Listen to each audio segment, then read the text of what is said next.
If you haven't already, I want you to try this one on your own. So go ahead and pause the video, see what you can do with it.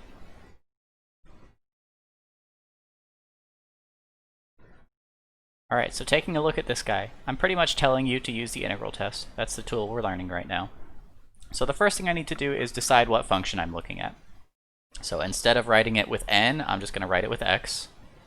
So I'm looking at the function 1 over x squared plus 1. I need to check off all three of these boxes. So first, let's decide, is my function f positive? So let's see. If I'm going to plug in a number that's bigger than or equal to 1, then the bottom is definitely positive. In fact, any number plugged into the bottom would be positive. And 1 is positive. So positive over positive, yes, that is going to be positive for any value of x that's bigger than or equal to 1. Second question, is it continuous? So I just need to think, is there anything that could break that function? Well, it would only break if x squared plus 1 is equal to 0. And as we saw in the last example, that only happens when x is equal to a non-real value. So in terms of real numbers bigger than or equal to 1, yes, this is definitely continuous. Doesn't break. Third question, which tends to be the hardest, is it decreasing? So remember, the standard strategy for determining if a function is decreasing or not is to find its derivative.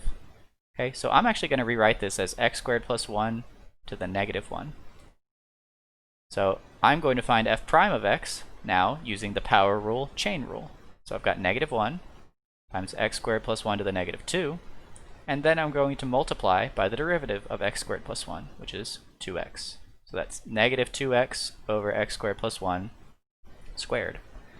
So now let's think about plugging in a value of x that's bigger than or equal to 1. Negative 2 times a positive number, right, because anything bigger than or equal to 1 is positive. Yeah, that's negative on top. And then anything squared plus 1 squared is positive, right? In fact, anything squared in general is positive. So I've got a negative over a positive, which really is negative. So because my derivative is negative, that means, yes, my function is decreasing. So I've now checked off all three boxes. My function is positive, it's continuous, and I just showed it's decreasing.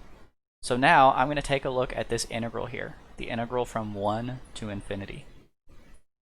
So let's try it out. Integral from 1 to infinity of f of x dx is the integral from 1 to infinity of 1 over x squared plus 1 dx. Now it turns out 1 over x squared plus 1 is exactly the derivative of arctangent of x. So I don't need to do anything too complicated here. Okay, however, I do need to remember that this is going to be an improper integral.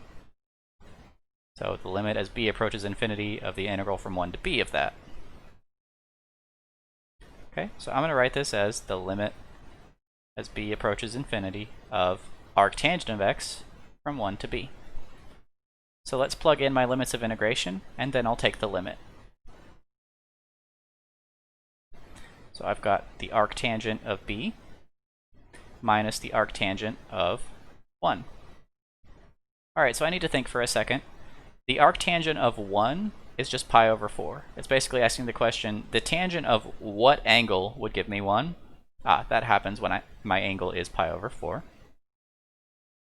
And then I need to think about what happens when I take the arctangent of a huge number.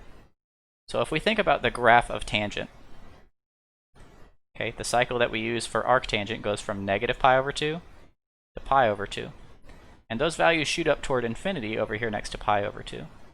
So if I want arctangent to be taken of infinity, I'm basically thinking, when is tangent equal to infinity? And that's when we get close to pi over 2.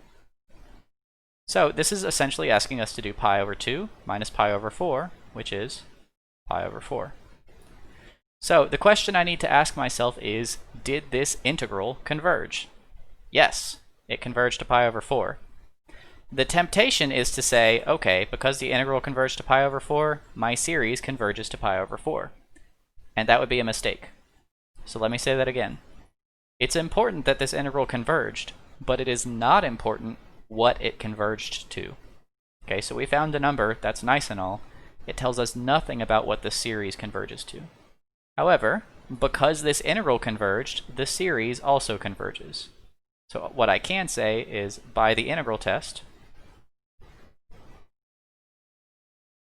the series converges. Okay, so don't fall in the trap of thinking you know what it converges to. Instead, based on the integral test, we just know that it does converge, because it's going to have the same behavior as that integral.